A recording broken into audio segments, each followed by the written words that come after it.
All right. Hello, everyone, and thank you for being here with us at Syracuse University to hear a little bit from one of our current professors, which I hope is an exciting opportunity for all of you. My name is Rachel Skipper. I am not leading this session. I am just here to kick things off. I work in the Office of Admissions at Syracuse University, and I'm glad that you are all here.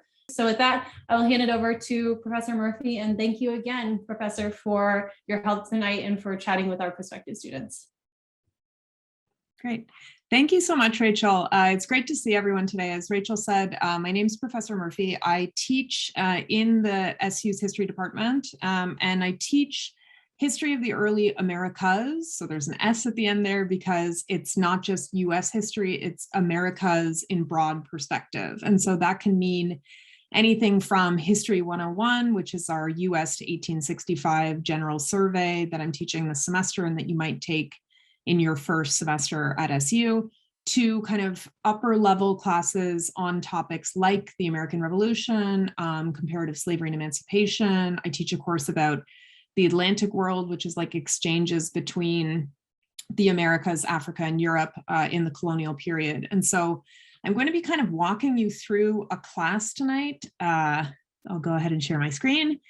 And this class sort of mirrors what you would do in an upper level history class. So for those of you who have any AP history courses, whether they're US history, world, or Euro, you can actually, when you get to SU, of course, talk with your advisor about this, but you can jump right into 300 level history courses. You don't have to take 100 levels if you've kind of prepared through AP. And so this gives you a sense of what it's a condensed class here so that we have time for some discussion, but what an upper level history class would look like. And today I'm going to talk to you a little bit about the people who lost the American Revolution, in part because we don't hear as much about them. I'm going to ask everyone to go and fill out this link for me, if you would. It's just a very quick poll. So we've still got responses coming in, but what we're seeing already is very interesting.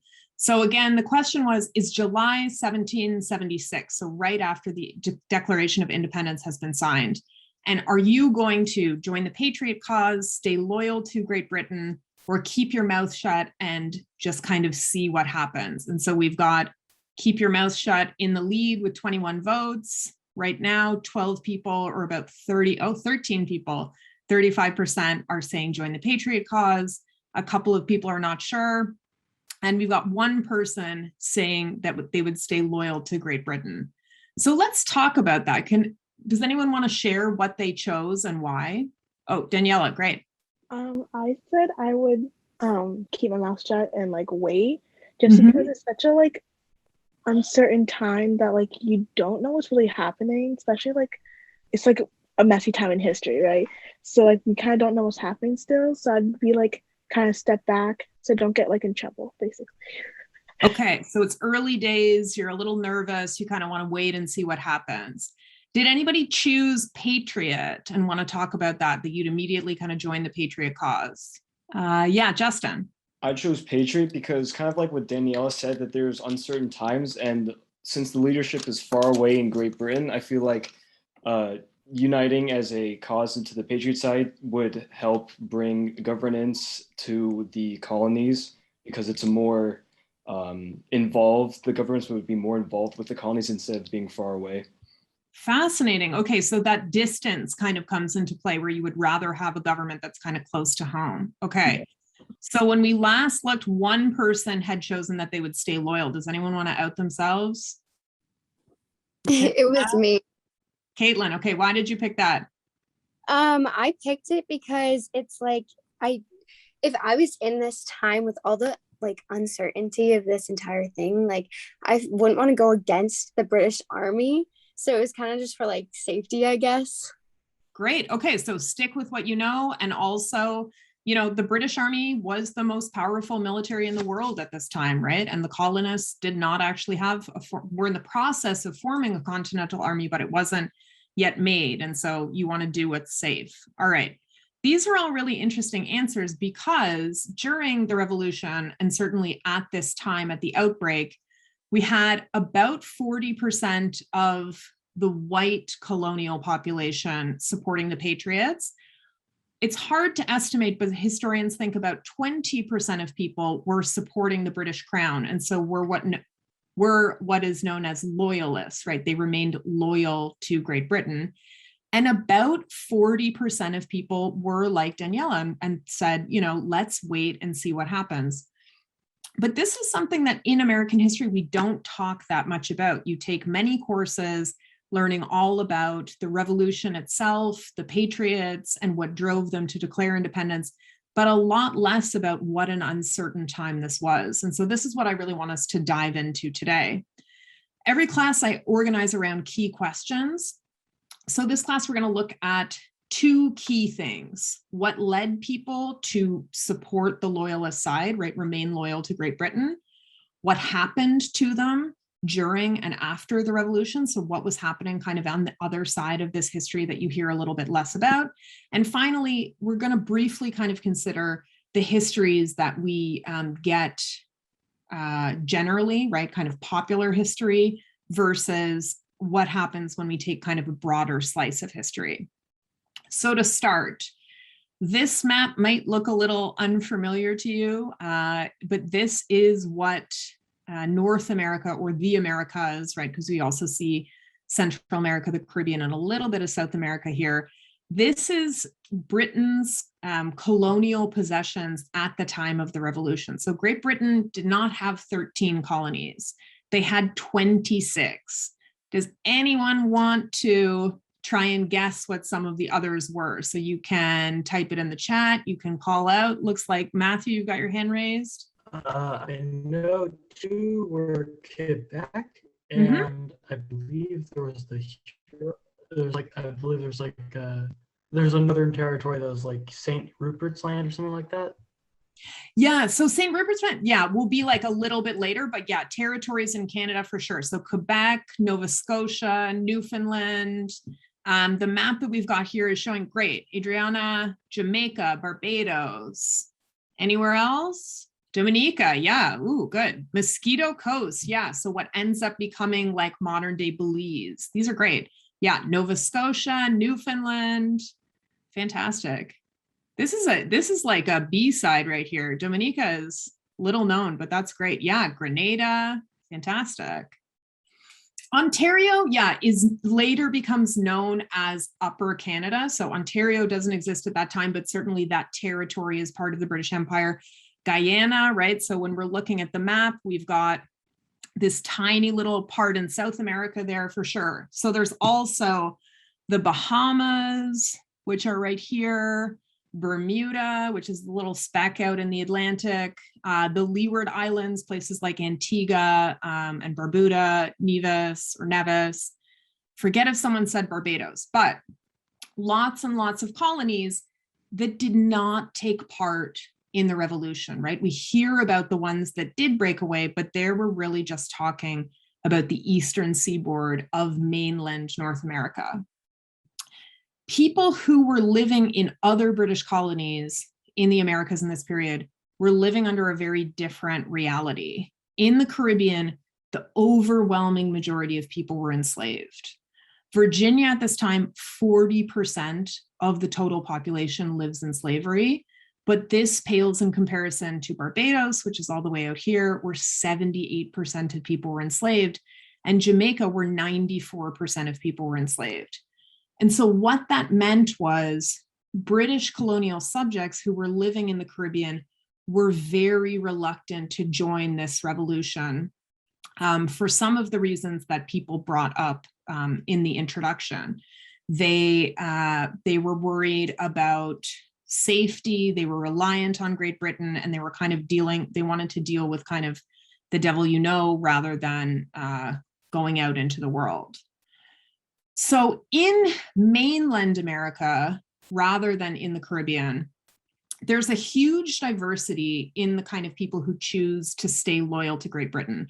And so this is a primary document. A primary document is anything that dates from the period of study and that can kind of give us a window into what was happening at the time. And so this is a drawing by a man named Henry Moses called The Reception of the American Loyalists by Great Britain in the year 1783.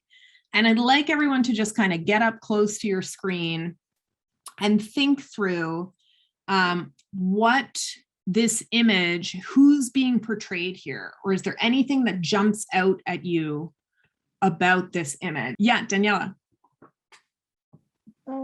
It like if you in the back, it looks like angels. So it's kind of like, and like they have like the like the kings and like the nobles like on like a pedestal kind of thing. So it kind of looks like they're equating them to like actual like angels, like stuff like that. Okay, yeah, fantastic analysis. So you've said a number of things here. So there's kind of like the noble people up on a pedestal, elevated in front of the people that they're receiving, right? So they're in kind of a higher position than those who are coming before them. And here in the background, we've kind of got this battle against good and evil, right? These angels of a different nature. Alex. It looks to me like there's a lot of religious figures. So perhaps they're like recognizing or promoting the idea that they're like good Christians, whereas the Americans the Americans were not. Okay, yeah, we definitely see some religious figures here, right? They're being watched over by an angel here. We see like the King George's cross here, which is a symbol of Great Britain, right? And this speaks to certainly the religiosity or the religiousness of some loyalists. Justin. I think like the depiction of like the angels fighting and the different biblical figures kind of shows like to be on the side of Britain is to be on the side of God. Okay, again, yeah, reading a lot of like religious overtones in this, right? So that this is kind of like a justified kind of fight. Okay, what about Joe?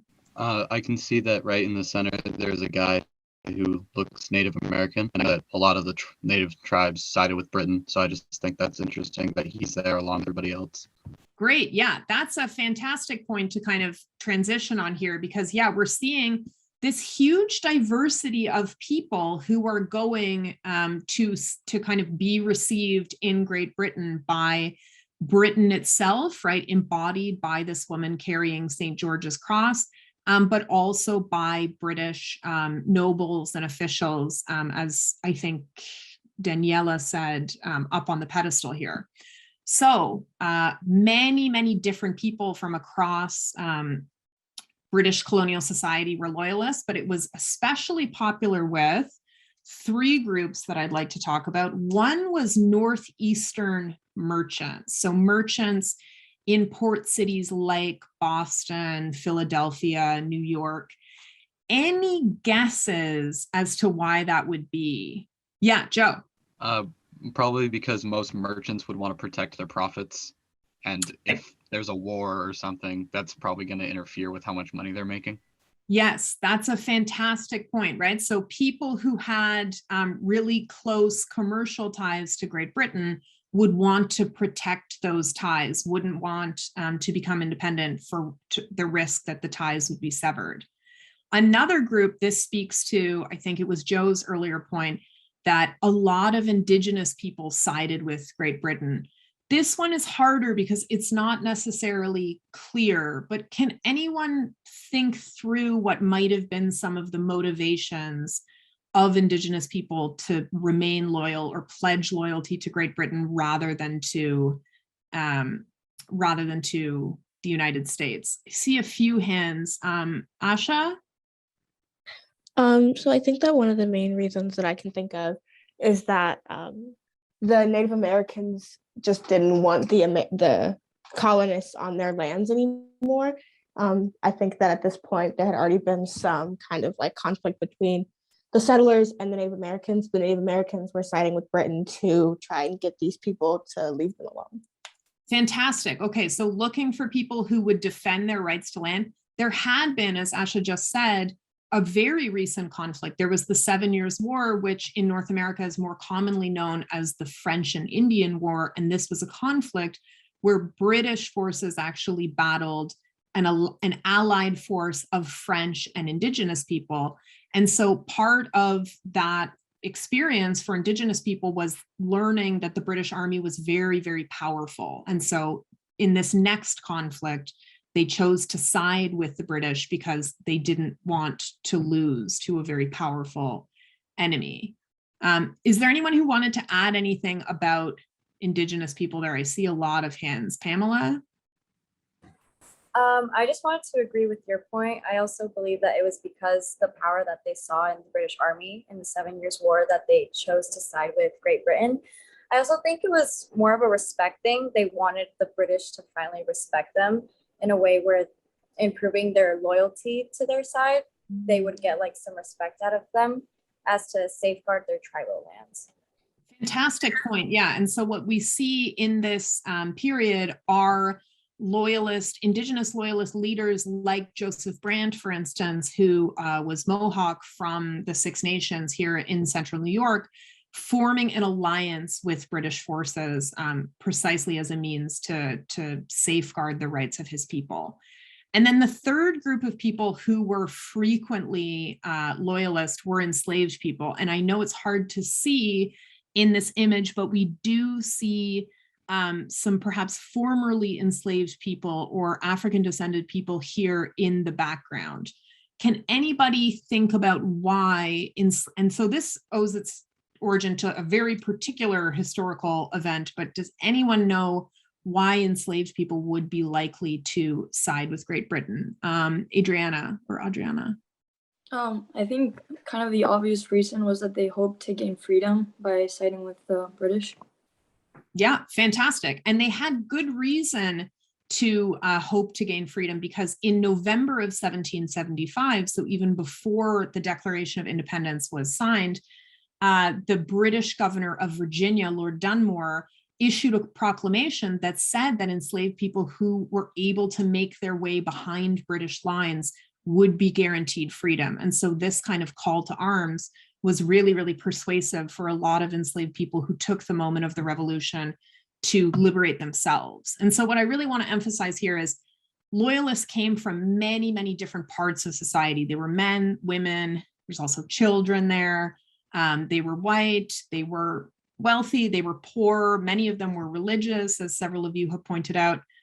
And Indigenous and enslaved people were really well represented. So I'd like us to talk a little bit about what you think some of the motivations were. So some of you have pointed out religion, desire to protect lands, desire to gain freedom. Are there other things that you think would have motivated people to remain loyal in this time? Yeah, Joe. I feel like it might have a lot to do with the fact that they're not really quite sure what would happen if the colonists win, because like they know what's going to happen. Like, they understand what will happen if the British are, but they're kind of scared of what if something happens without them. Fantastic. Yeah. So kind of a desire to maintain the status quo motivates quite a lot of people. I'm just going to do something that I would often do in an upper level class, which is I will write your answers right on the screen as we go, so that we're kind of all on the same page. So desire to maintain status quo. What about Sammy? Sammy, what do you think were some motivations? Yeah, I think they're definitely fearful of the colonists losing and what like they would face punishments after if they did lose. Okay, yeah, fearful of reprisal, right? Just really practical things. This is a war. People don't want to get punished in a war. What about, sorry, I'm just trying to vary who I'm calling on here. Jack. I guess this relates somewhat to the status quo, but I guess if they do end up going through, with this war, there are unforeseen, economic effects. The colonies were like solely based on mercantilism. And, if they lose one of their biggest and most helpful trading outposts, and what happens to their economy, it's going to be ruined. Fantastic. Yeah, really practical economic effects, right? What can this kind of scattered group of colonists do economically when they're used to trading with members of the whole empire, right? Okay, let's do one more. How about Daniela? Kind of going past the fighting, they would be kind of confused and kind of scared of what's going to happen if they do get the independence. Because I know that a lot of them were like, what happens now? so I feel like a lot of them were kind of looking for like what was going to happen once we do get independence, which was unlikely that it would have happened. But if they thought that, because again, like Jack said, they're based on like trading, and then they don't have their trade thing. Now, like, what's going to happen now? Yeah, that's a really important point, right? Nobody had done this before. Like there weren't other republics at the time to look to. And so there wasn't really a blueprint for how to navigate creating a republic. And so it was important. People were fearful about what would happen next. Asha, do you want to add one more thing? Yeah, just real quick. I think that a lot of the Enlightenment ideas at the time that were prompting those who were patriots to want a revolution weren't necessarily, first of all, understandable to the majority of the colonists, but those ideas weren't available. So like all these like really big, quote unquote scientific ideas of like popular sovereignty and like all these brand new things wouldn't have been available or understandable to the majority of the population at that time. Right. Okay. Yeah. So I'm unfamiliar with republics or ideas of popular sovereignty, and we won't talk about it tonight, but if you come to SU and take my American Revolution class, we talk a lot about kind of the process of actually building a republic, because there was a lot of trial and error, right? So this is kind of what would motivate people to remain loyal to Great Britain. They did so, we have to remember, often at considerable cost. So we're not going to get into this here because you're already also great at talking. And also I want to be mindful of time and make sure we have some Q&A. But in a normal upper level history course, in virtually every class, you'll work with primary documents, and you'll get those before class, but there'll be written documents that were created at the time and that kind of give you a sense of what's going on. So you would have had this well in advance and had time to read it. But this is just a brief account in July of 1775 of what's happening to people. One person in particular in Georgia who has offended the Sons of Liberty, has offended those who support the revolution. And they have tarred and feather him, which actually means covering a person in hot tar and covering them in bird feathers. And then they've paraded him around the neighborhood on a cart and kind of called attention to this person because he doesn't agree with them politically. And so this is just to kind of show that to be a loyalist was sometimes risky, right? You were risking your reputation, you were risking your relationships with other people in your community. And certainly it wasn't something that people would enter into lightly, which helps explain why about 40% of people kind of did the wait and see thing. Ultimately, about 30,000 colonial subjects took up arms and fought for Great Britain. So this is a lot fewer than joined the Continental Army. But there still were about 20,000 people who took part in formal Loyalist regiments. So we have one example here, a Loyalist officer. And then others participated in kind of militia groups that operated locally. So I'd like to look at this image of members of different Loyalist groups.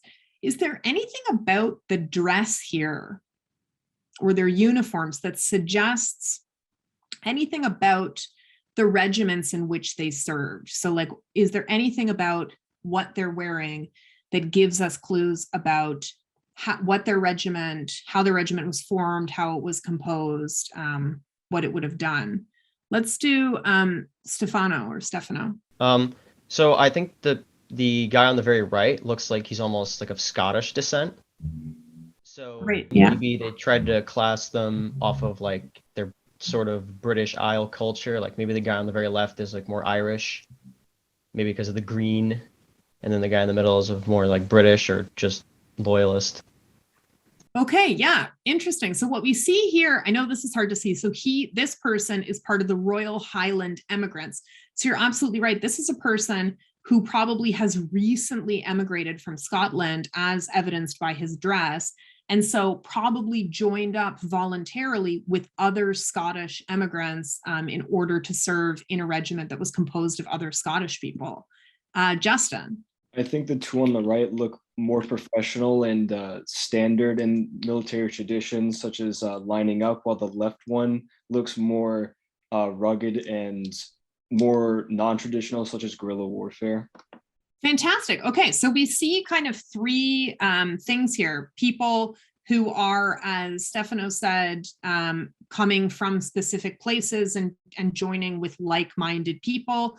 We see members of formal loyalist regiments in uniform here. And then we see people who are maybe more on the frontier, joining individual militias and fighting with their neighbors, right? This person is in kind of deerskin boots. It's not as formal of a uniform, suggesting that they're probably not in a formal regiment, but more a member of a militia group. So we get here a sense of the many different people who, despite those challenges, despite the fact that their neighbors might be tarring and feathering them and kind of embarrassing them in the streets, were willing to join up and fight for the British cause. And loyalists participate in a couple of really important military engagements. You probably don't hear that much about this, but the Patriots tried to invade Quebec at the very beginning of the Revolution. This is something that tends to surprise students when I teach about this. But it was a failed attempt to get other British subjects just north of the border to join in the Patriot cause. And this was repelled by Loyalist forces. And Loyalists were really important in the Battle of Long Island, which took place in the summer of 1776 and ultimately resulted in the British driving Patriots from New York City and forcing Washington to withdraw from New York City. So in some of these early skirmishes, Loyalists are quite important. But ultimately, as we know, Loyalists end up losing this battle. As new state governments are formed later in the 1770s, the state governments impose these things called test oaths. And so people would be required to swear allegiance to the new US nation. Those who refuse to do so could be fined. They could be deprived of their right to vote, hold office, or serve on juries. They also could face economic penalties, like being unable to control their property or even hold occupations. They'd also be subjected to some mockery and violence, as we saw in that primary document that talked about tarring and feathering. And here is a person being pulled up on a liberty pole. So people would erect these poles in the center of town. This person would not be killed. It's not violence to this extent, but it was intended to humiliate somebody for their political beliefs. Very importantly, Loyalist property was also seized by state governments throughout the 13 colonies. And here in New York State alone, I always try and bring in a little bit of kind of local history when I'm teaching courses where it can be relevant. In the state of New York, there were 12 different commissions of forfeiture, so 3 in each of New York's then 4 districts. And this is just a page that's listing the name, the town and county of different Loyalists who have had all of their property confiscated. And here, these are the dates, because they pledged loyalty to Britain rather than to the Patriot cause. It was very difficult for Loyalists after the war to get their property back because it hadn't been confiscated by the federal government. And so state governments had to individually work out with Loyalists where they would compensate or not. Alexander Hamilton, who some of you have probably heard of, thanks to the musical, made a career as a lawyer out of representing Loyalists who wanted to get their property back. Hamilton believed that this was important because he didn't want wealthy people who had been stripped of their property to leave the new United States. He knew that the US needed a firm economic basis.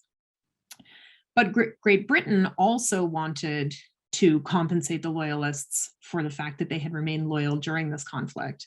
And so after the war, they set up this claims commission in England, and over the course of the ensuing years, more than 10 million pounds sterling, so British pounds, in compensation claims were filed. And so that's equivalent to about $1 billion in current money. Not everyone could get this money. You had to actually go yourself or send a representative to London to have your case heard. And so as you can imagine, really only the wealthiest would go. But it was a significant investment by the British government in trying to reward people who had remained loyal to them. Another really important consequence of the American Revolution and those who lost it was this Loyalist diaspora. And there's a book by a Harvard historian named Maya Janssenoff called Liberty's Exiles that traces a little bit of this diaspora. About 60,000 people left the United States after the revolution, and they did so because they wanted to keep living in places where they would be British subjects rather than US citizens.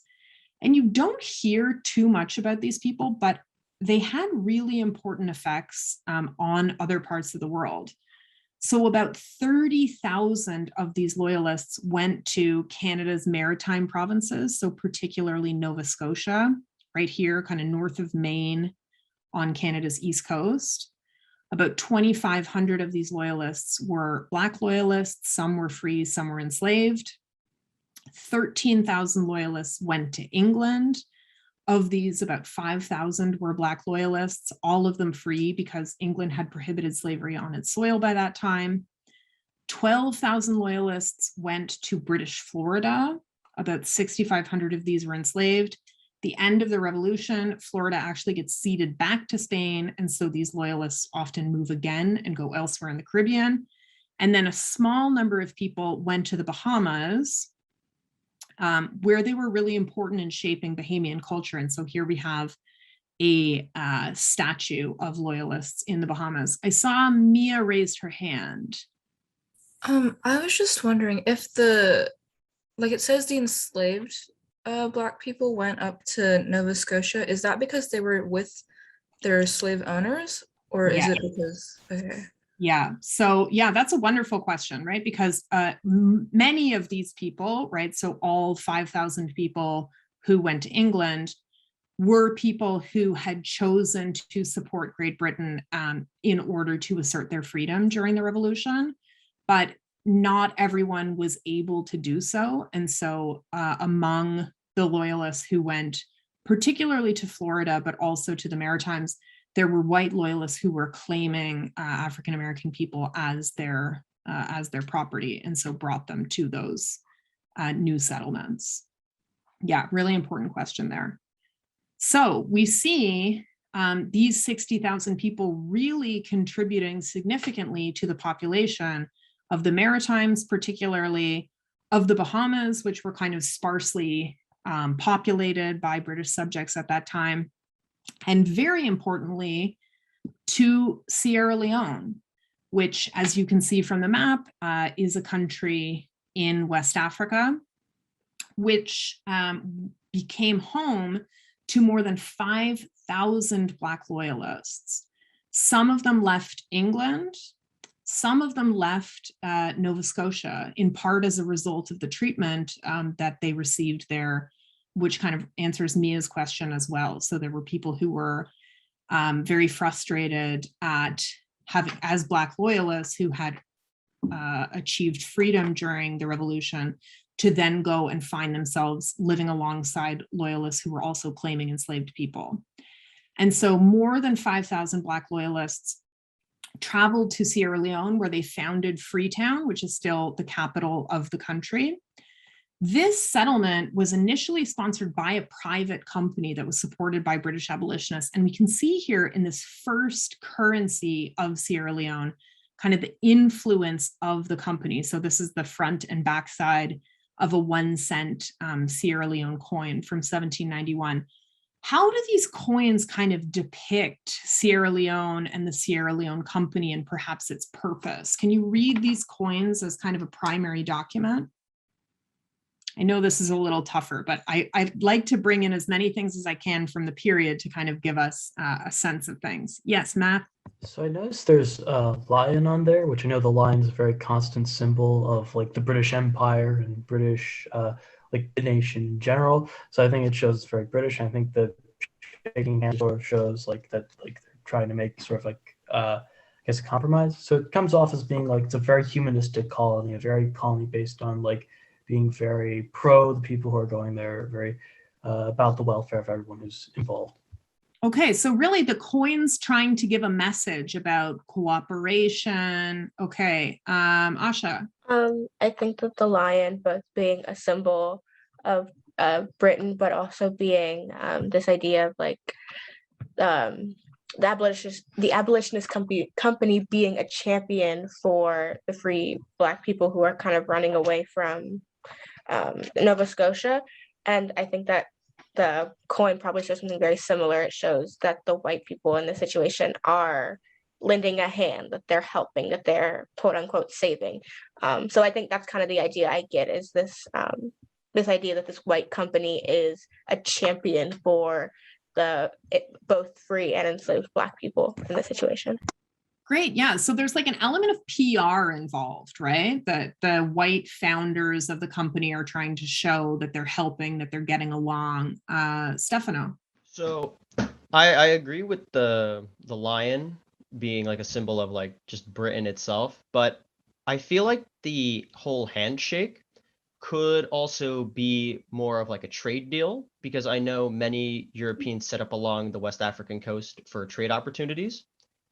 And obviously it has the Sierra Leone Company in the name. And typically they were the British have the East India Company, which operated in India. So that was a whole trading thing. So I'm guessing that the Sierra Leone Company was founded to make trade with Africa, or just be like a stop for trade coming from India in the Indies. Yeah, okay. Very important points, right? Trying to show cooperation, but also, as Sophia has shared in the chat here, so shaking hands to show how people work together, but also the white hand kind of being in the front, showing that these are the people who are kind of running the show, the people who are in charge. And this speaks to Stefano's point too, right? That this is being set up as a company. And so it is kind of, yes, it's presenting itself as altruistic, but it's also a profit-making venture.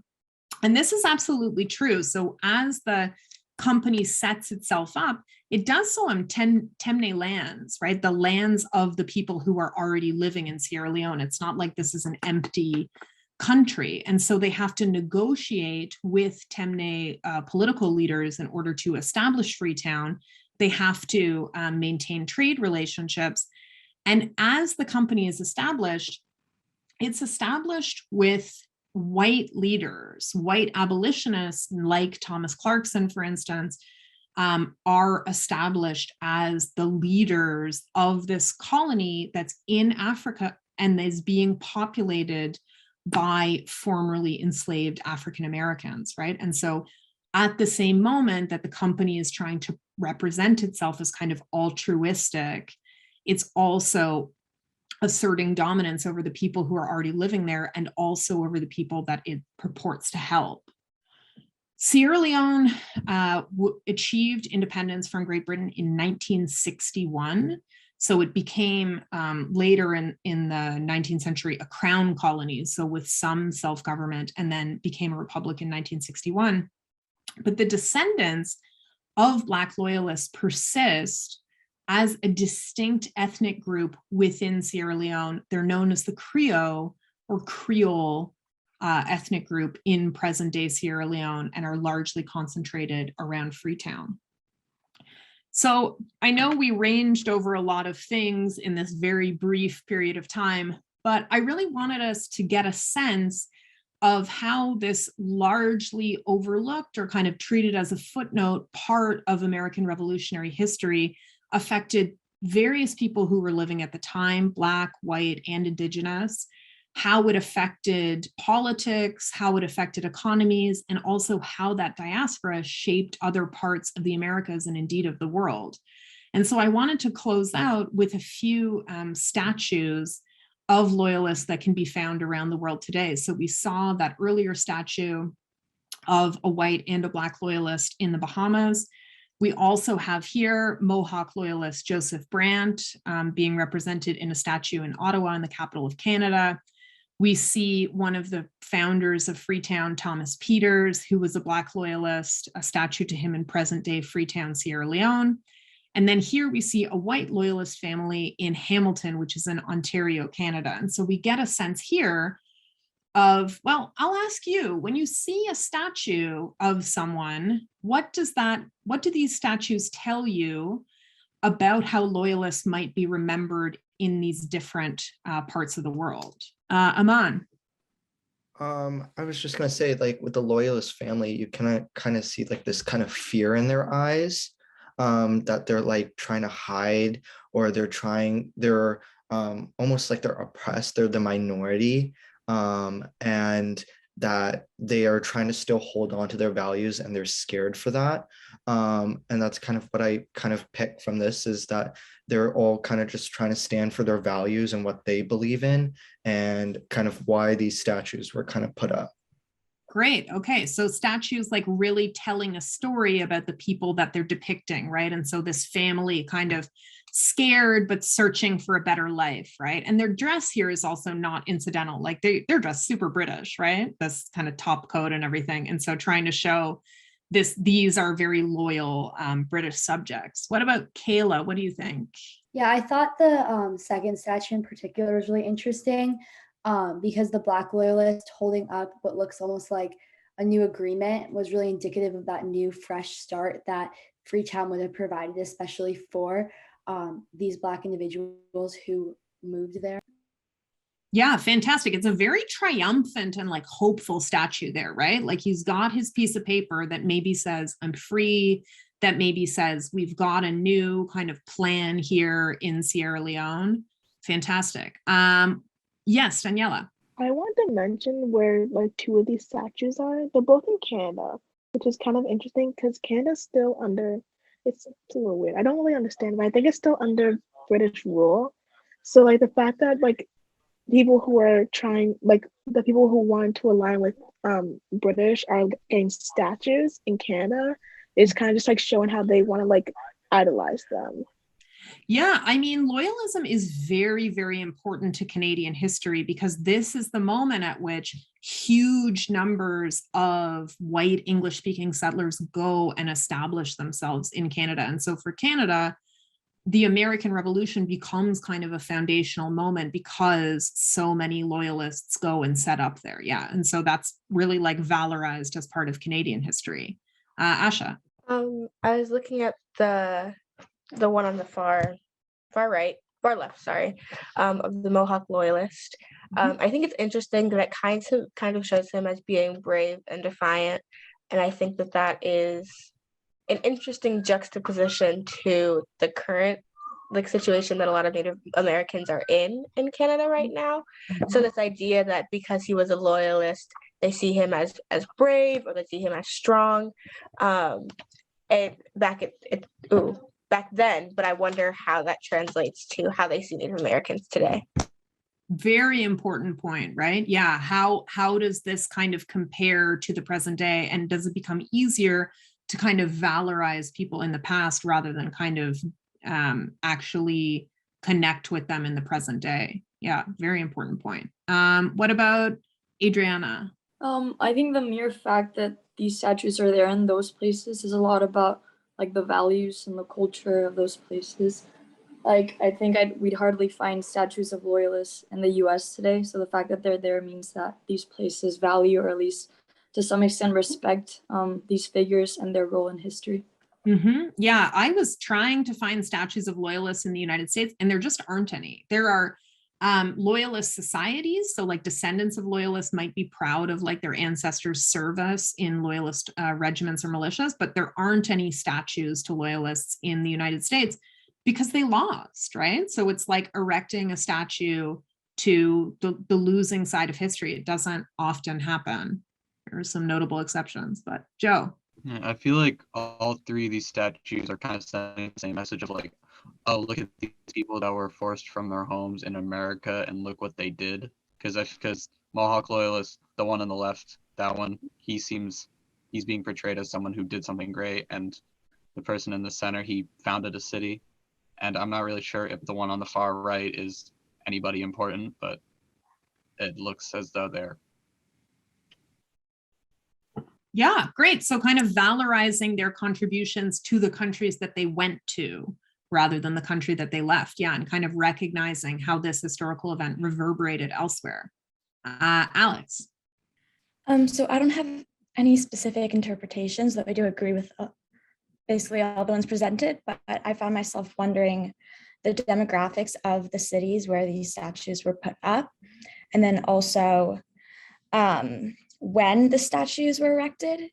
Yeah. Like, for example, it's my understanding, at least in the US, only in the past couple of decades, we've been taught about Native American history. So that makes me wonder when, I mean, I guess Canada is North America, but that makes me wonder when they put up the statue of the Mohawk Loyalists, and then the Black Loyalists in Freetown. Obviously, like, the majority of people there are going to be Black. And so they put up statues, and I'm not sure about Hamilton, Canada, but those were just things that I thought we could, like, things to be considered. Yeah, those are really great questions. And I don't have an answer for you as to when they were put up. They all look quite modern, right? So we can imagine that they were more recent. But that's a really important point, that there's particular historical moments when people decide to valorize different people, right? When people try and look to specific moments in the past and decide that that's a positive moment that they want to remember. Joseph Brant led the Mohawk and other Six Nations people to a territory that was negotiated with the British Crown right on the other side of the border here. So just across from Buffalo in southwestern Ontario. And there's a city there that's named after him. It's called Brantford, and the surrounding community was settled by Six Nations people who came from here in central New York. And so I do think that he was remembered positively even from an early period, but certainly the statue looks like it was erected a little bit later. We only have about 5 minutes remaining, so I've really enjoyed hearing all of your comments, but I did want to make sure that if you had any questions for me about loyalism, but also about the history major, history minor, history classes, about SU, that we kind of cram them in the last few minutes there. So any questions before I let you all go and enjoy your evenings? Anything at all? Yes, Stefano. So I know this was a lot earlier, but I didn't get to ask the question. So earlier you were saying how America didn't really have like another republic to base their own off of. But wasn't the Dutch Republic also a thing at that time? Do you think they would have gotten some inspiration from there, perhaps? So yeah, there are a few examples of like very small republics in this era, but the US as it's kind of, and this is another thing that we talk about in early American history classes, but the US as it's kind of casting around for models of like how it should base Republican democracy, really looks to the classical era, really looks to classical republics like Greece and Rome. And so this is why in the early Republican era of the United States, you get this really classical architecture, right? If you think about the White House or kind of any state buildings that are erected during this time, they kind of harken back to like the Parthenon or Athens, right? So they're really kind of taking inspiration from classical societies and trying to translate that into the present. You're right, the Dutch were operating as a republic, but it was hard for the US to recognize itself in the Dutch Republic because it was so small and it was very kind of seaborne and outward looking. And that wasn't necessarily what the US was going to look like as quite a large territory composed of such a diversity of people. I just had a question. So like, how were loyalists treated? Because obviously they were very helpful for like the cause. How were they treated directly after the war, and particularly like the merchants, because they had an economic interest in the British in the US, so like might have been harder for them to just get up and leave. So how was that affected and their loyalism affected after the war? Great. Okay. So some of them, if they felt strongly enough about leaving, what they could do was travel to England and lodge a claim with the Loyalist Claims Commission and try and get back the property that had been confiscated.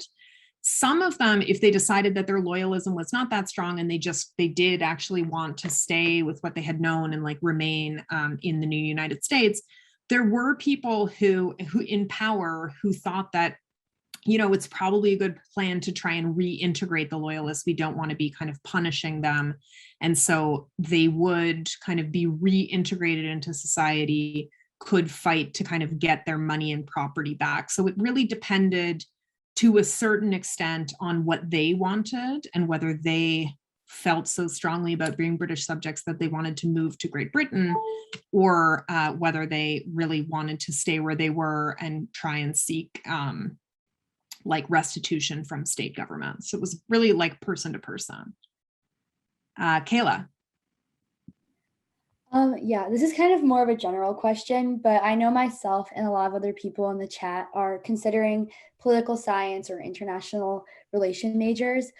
So what role do you think that understanding these historical events and studying history courses at all at Syracuse really plays in understanding, like modern political systems and the government today? Fantastic question. So what I will tell you is that we get a lot of dual majors, and our most common dual majors are history poli-sci, history IR, we do get some history econ, and then we do have history school of ed. So typically those are people who want to be high school history teachers. A lot of our classes deal with, so I deal with the early Americas. My focus is mostly 18th century, but we have a lot of modern US and global and European history courses. So if you kind of skew more towards understanding the present political nature of the United States, we have classes like the modern US presidency, which is taught every fall, which is cross-listed with political science, I believe. We have classes about the world wars that help you understand kind of the US's rise as a world power. We have classes about the history of capitalism that go back to the 19th and into the 20th century. And so I think history can be a really great complement to understanding both the current kind of political climate, but also how we got to where we are today. And so by historicizing what you're seeing in the news or what people are debating, in the House, you can gain a better understanding of the present day. And we offer a really wide variety of courses to understand that. I do see a question in the chat too about writing intensive courses. So the other thing about history courses is they can help you fulfill gen ed requirements. So even if you don't end up being a history major, you may end up taking a few history courses here and there. And we hope after taking those, you'll take more because they help you fulfill things like your social sciences requirement.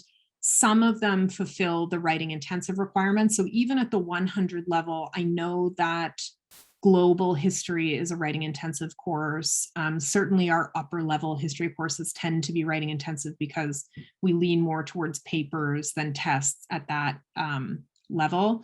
Yeah, and it looks like Rachel has shared the course catalog so you can get a sense of some of our courses there. But yeah, so history courses can kind of complement your understanding within your major, but they can also help you fulfill all kinds of different arts and science requirements. Sammy. Would it be possible to take history as a minor instead of a double major? Absolutely, yeah. So when you take it, so the course catalog will help you with this, or you can go to the history website, but I am pretty sure that a history minor involves taking a total of 6 courses in history. If you have AP credits, you can use 2 of those towards the major or minor. And then you could just take, let's say, 4 upper level courses in history. When you're doing the minor, the only requirement is that 4 of your courses be upper level. And then we also try and encourage a little bit of like geographic diversity. So you can't just take all US history or all European history. We also offer global history courses. So courses about Africa. We have wonderful Asian history courses, Chinese history, Korean history, in the longue durée. So both from the present, but also in the more distant past. And we just encourage students to kind of take a wide variety of courses to kind of get a more global picture of history. But yeah, the minor is very common and very easy to add because it's not that many courses. Henry. So in a class that's not writing intensive, how would you get your grade? Would it just be midterms and finals, or are there like projects along the way, etc.? So it really depends on the class and on the professor. 100-level courses, you typically have 2 50-minute lectures and then 1 50-minute discussion section every week. And that discussion section, doing the reading, engaging like this in your class, that tends to be worth about 20% of your final grade. There'll usually be a midterm and a final that's kind of content-based. And then you might have short papers, like a couple of maybe 3 or 4 page papers. That's the 100 level. Upper level courses, history courses do tend to involve a decent amount of writing, even if they don't count as writing intensive, but that's not always do a research paper. So I do a course in the early Americas where I actually have students choose a historical monument, any historical monument that they want that commemorates a certain person or event in the history of the Americas. So not necessarily the United States, but the Caribbean, Mexico, Canada. Choose it, explain what it is, what it's commemorating, when it was erected, and what that suggests about the current historical moment. And I ask students to do a short presentation about that, like 5-10 minutes, presenting it to their classmates. I asked them to make map. So everybody marks the map, like this is where this monument is. And so it's like a collaborative map, and they do a little entry about what it is. And so that kind of takes the place of a paper as an assignment where you're kind of engaging with historical commemoration. But it would depend on the professor. I know some people have done podcasts. Yeah, presentations are pretty common. Sometimes there's group work. And then in history, unlike many other majors, everybody does a capstone paper. So you take one class if you're majoring, not if you're minoring, in your final year, where the whole class is dedicated across the semester to researching and writing about like a 25-page paper on a topic of your choice. So that ends up being kind of the capstone experience for all of our majors. Sophia asked, can you minor across the different colleges? I do not know. I bet that Rachel will know whether you can minor across the different. Rachel says yes. Okay, great. Any other questions? I know you're probably, yeah. Stefano. So I know you said that you guys have a lot of like very rich courses about like Asian history, but and you mentioned like specifically China and Korea, but what about like South Asia and like the Indian subcontinent? Yeah, so I felt like in my global classes that I took, freshman and sophomore year, whenever India was mentioned, it was just, oh, here's the Indus River Valley civilizations. And then you skip like all of the history until you get to, oh, the British conquered India because of the crumbling Mughal Empire. And I know a little bit about Indian history, and it just seems so interesting. I've always wanted to learn a lot more about that.